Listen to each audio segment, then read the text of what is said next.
கடந்த ஆட்சியில் அடக்குமுறை நிர்வாகத்தின் கீழ் இருந்ததாக போக்குவரத்து பிரதி அமைச்சர் MS தௌஃபிக் தெரிவித்துள்ளார்.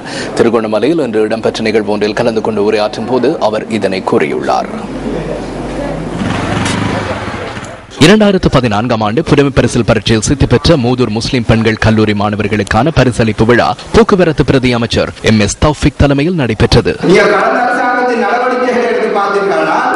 அங்கு ஒரு குறிப்பிட்ட நபர்களுக்கு மாத்திரம்தான் அந்த அதிகாரம் வழங்கப்பட்டிருந்தது. எங்களுடைய அலுவலக ஜனாதிபதி ஒரு அதிகாரம் உள்ளவராக இருந்தார். அதே போன்று அவருடைய சகோதரர்கள் இருவர் முன்னாள் பாதுகாப்பு அமைச்சின் செயலாளர், அதே போன்று பொருளாதார அபிவிருத்தி அமைச்சர், இப்படி இருவரும் அதிகாரம் உள்ளவராக இருந்தார்கள். சகல அமைச்சுக்களையும் நிர்வகிக்கக்கூடியவர்களாக இருந்தார்கள்.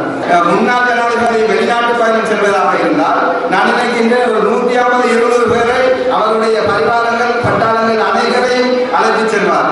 கடந்த ஆட்சியில் நாங்கள் நிர்வாக ரீதியான ஒரு அடக்குமுறையிலும் இருந்தோம். திருவண்ணாமலை மாவட்டத்தை பொறுத்தவரையில் ஒரு ராணுவ அதிகாரியாக இருந்தவர் ஒரு அரசாங்க அதிபர், அதே போன்று ஆளுநராக இருந்தவர் ஒரு கடற்படை அதிகாரி, இப்படி அந்த ராணுவத்திலும் கடற்படையிலும் இருந்தவர்களைத்தான் இங்கு நிர்வகிப்பதற்காக எங்களுடைய கடந்த அரசாங்கம் நியமித்திருந்தது.